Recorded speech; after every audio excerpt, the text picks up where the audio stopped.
During the 90s, Jim Carrey starred in hit movie after hit movie, with each one being successful and gaining a huge fan following. However, there was that one that passed by.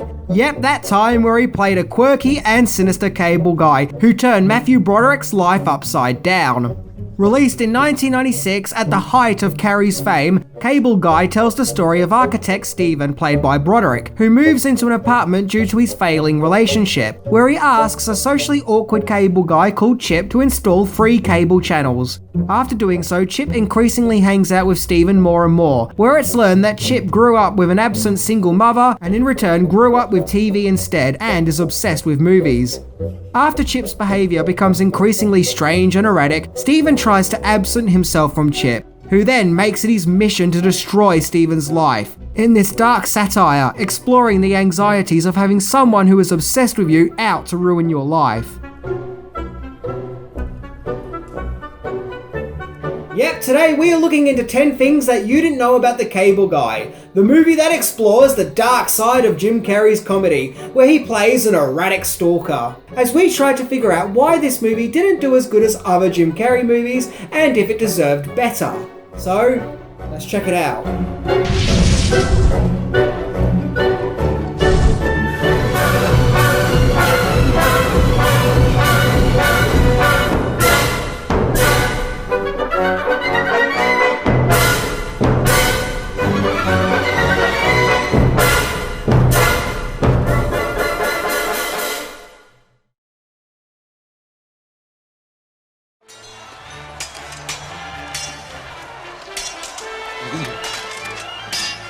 Silence of the Lambs.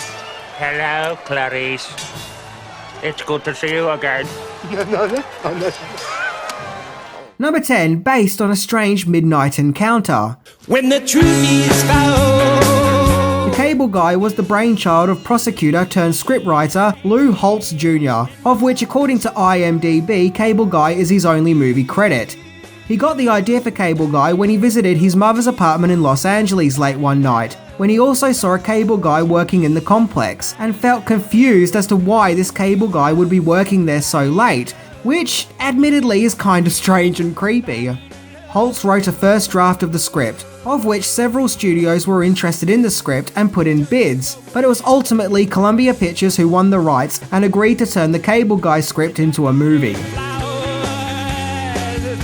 However, interestingly, Jim Carrey was not the first choice for Chip the Cable Guy.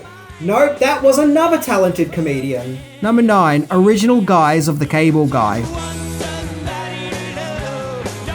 When Holtz wrote the original script for the Cable Guy, he did so with Chris Farley in mind to play the oddball role. The former Saturday Night Live star was big in the mid-90s thanks to starring in comedy movies like Tommy Boy, Black Sheep and Beverly Hills Ninja. Farley would have been interesting, as I can totally see him pulling off the wacky nature of the character, but just can't imagine him as being menacing or intimidating as Jim Carrey was. But hey, I might be wrong. Maybe he could have pulled it off nicely. However, he turned the part down, and sadly the following year he passed away at the age of 33. Speaking of Beverly Hills Ninja, we've had Beverly Hills Cop and Beverly Hills Ninja. It's obvious, we need a Beverly Hills Minty. Number 8, pulling the team together. Legendary scriptwriter and actor Judd Apatow came on board to produce Cable Guy. Apatow previously produced Heavyweights and would go on to work on other comedy classics like 40-Year-Old Virgin, Knocked Up and The Pineapple Express, to name but a few. Apatow wanted to direct, but the studio declined his offer, so he suggested Ben Stiller, of which got the job. Oh yeah, that's right, number 8.5, Ben Stiller is the director of Cable Guy. This was pre There's Something About Mary and Zoolander Ben Stiller, and more the Reality Bites era of Ben Stiller. But he was considered a worthy candidate of directing, as at that time he had his own successful sketch show, appropriately named The Ben Stiller Show. Number 7, From Ace to Chip. In the failing of managing to get Chris Farley for the role, there was one big-time funny man who would have assured the Cable Guy to be a massive success, and that was Canadian comedian turned big-time Hollywood player Jim Carrey. who had a reputation for every movie he starred in to be turned into box office gold. Stiller and Apatow visited Carrey on the set of Ace Ventura: When Nature Calls in North Carolina, where they spoke to him about the part and how he would play it, where while making the Ace Ventura sequel, Carrey realised his Chip character. Carrey was paid a whopping $20 million for starring in The Cable Guy, which was just insane at the time. Just 2 years earlier, Carrey only got paid $350,000 for his work on Ace Ventura: Pet Detective, and $540,000 for The Mask. And after the huge success of those movies, along with Dumb and Dumber and Batman Forever, he was in great demand at the time, making his previous fees look more like mere poo change. I actually really like Carrey as Chip. He's both funny and sympathetic, but it's also really fun seeing him as a villain and exploring his sinister side. And yes, before anyone writes that he was previously the Riddler in Batman Forever, to me, I just didn't feel like he was a menacing bad guy in that. He felt like Jim Carrey, who was let loose on a Batman set and was having fun. Speaking of the funny men involved in The Cable Guy, let's not forget the movie also starred a young Jack Black as Steven's friend Rick, in surprisingly a more serious, straightforward role, as well as featuring Owen Wilson and Andy Dick. Number 6. Dark Satire. Lou Holtz's original script was more of just a fun buddy comedy. It was a film about an annoying friend, much in the same vein as the Bill Murray comedy What About Bob? But as he wrote more drafts of The Cable Guy, each new script was becoming increasingly darker. Apatow, Stiller and Carrey liked these changes and were fascinated with the creepy aspect of the story and the idea of a cable guy invading someone's life, and they wanted to extend on it. Apatow himself took over and did his own reworking of the script. So it was decided that instead of making it a mere fun comedy movie, to instead make The Cable Guy a satire and psychological thrillers of maniacs invading otherwise mundane people's lives, such as Cape Fear, The Hand That Rocks the Cradle, and Unlawful Entry. Carrey himself referred to The Cable Guy as Hitchcock meets Jerry Lewis, which I think sums it up perfectly. Apatow tried to get a credit as co-writer as well as producer, but was not allowed to have his name added to the writing credits by the Writers Guild. Something that really frustrated Apatow, but he was able to reflect that at least he was the movie's producer. Number 5. A dark version and a not so dark version. So the big question was just how dark could The Cable Guy get, and where does the line get crossed from being comical satire to more psychologically disturbing? Well, apparently things got really disturbing, as the script had some sequences in it, as Columbia Pictures were worried about the dark nature of these scenes. Apatow said that although they were not ordered to remove the scenes, they still took them out, making it sound like The Cable Guy was going to be less Jim Carrey and more Silence of the Lambs. Stiller would often film 2 takes of every scene, with one being a darker version and the other one being a lighter in tone version. So somewhere out there is probably a creepy as hell version of The Cable Guy. Stiller said that he was also surprised that Columbia was okay with the movie's ending that they went with, due to its more violent nature, with it definitely being one of the more darker moments that slipped through the cracks. A lot of the darker moments in the movie that were removed seem to have revolved around harsh violence, like a scene where Chip shoots Steven with a staple gun, another where he throws an axe at the Steven character, along with a scene which was shot but had to be cut where apparently Carrey's eyes just looked way too scary and evil. Jeez. You know what? I would actually really like to see a crazy as hell R-rated version of The Cable Guy. So, who knows? Now the dust of the 90s have settled, maybe one day we might get a director's cut. Maybe. Speaking of the original script, number 5, original ending. The original ending of The Cable Guy was going to be far more brutal, unlike the ending we got, where Chip leaps off the satellite dish and then lives to stalk another day. However, in the original script, Chip actually dies when he gets impaled by the satellite dish, giving the movie overall a much more shocking and probably more memorable conclusion. Whereas with the end result, it was decided to end the movie with Chip surviving the ordeal. One person who was really upset with the change to the ending was Jim Carrey himself, as he felt that Chip had to die as a spiritual way of redeeming the character. But no one on the production saw eye to eye with Jim, and thus the happier ending was used. Although I think the original ending would have been more spicy and memorable, I think it also may have made the overall feel of the movie more depressing and tragic, making the movie end on a morbid down note. Because as horrible as the Chip character can be, he is still sympathetic, and it's kind of understandable as to why he is the way he is. So in conclusion, I'm pleased with the chosen ending. There was also a deleted scene where Jim Carrey taunts the Steven character by acting like the Terminator, of which test audiences found more scary than funny. Wimps. Number 4. Stunt gone wrong.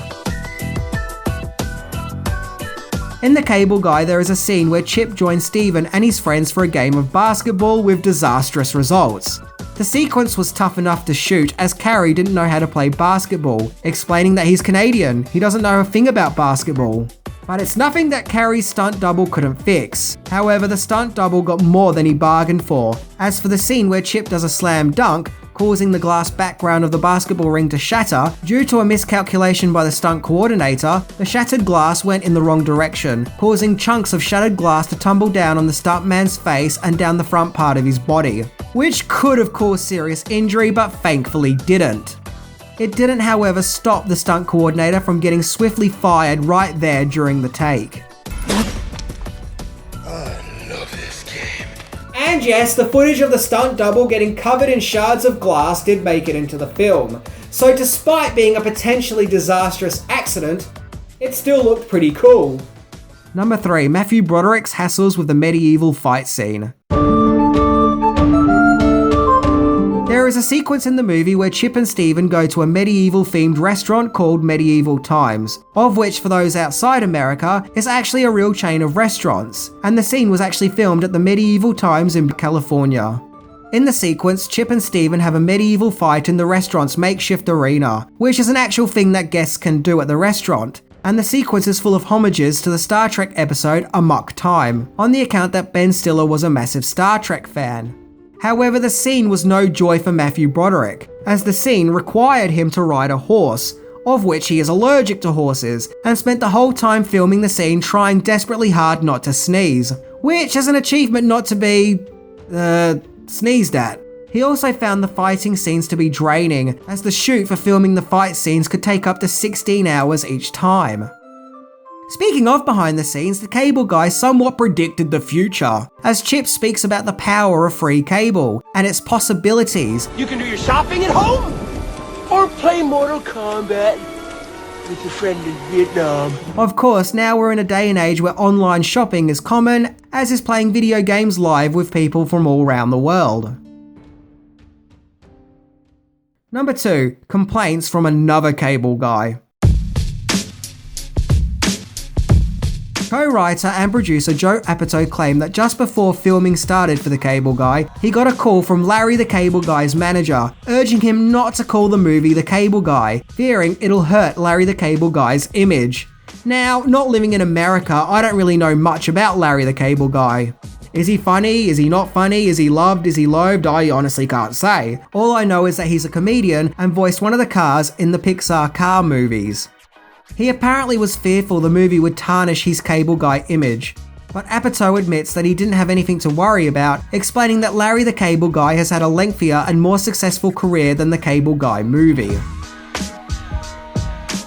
In fact, they could have done a sequel with Chip the Cable Guy and Larry the Cable Guy. You know, a sort of battle of the Cable Guys sort of thing. Number 1. The Carrey movie that slipped away. The Cable Guy was released on June 1996 and did quite well in the box office, making over $102 million at the box office on a $40 million budget. The studio still saw it as something of a failure, as it didn't reach the usual high numbers that many of Jim Carrey's other movies were able to achieve. Although both critical and audience responses were lukewarm, mainly due to the changes of Jim Carrey's usual performance, with fans finding him too creepy and unrelatable, with them missing the lovable, carefree bumbler that he usually played. In fact, to a degree, for a while the Cable Guy was seen as something of a misfire or even a failure in Carrey's career. So much so, The Simpsons even had a scene where Homer finds the Cable Guy script and tears it up in anger for ruining Carrey's career. In essence, people at the time just weren't ready for this new side of Jim Carrey's persona. However, it's definitely a movie that has found more love with the passing of time, where fans can finally appreciate Carrey's bolder change in direction. And the movie can finally be appreciated for what it is, a twisted psychological satire. And thus, over the years, the Cable Guy has found more love and has more of a place in cinema other than being that Jim Carrey movie that wasn't very good.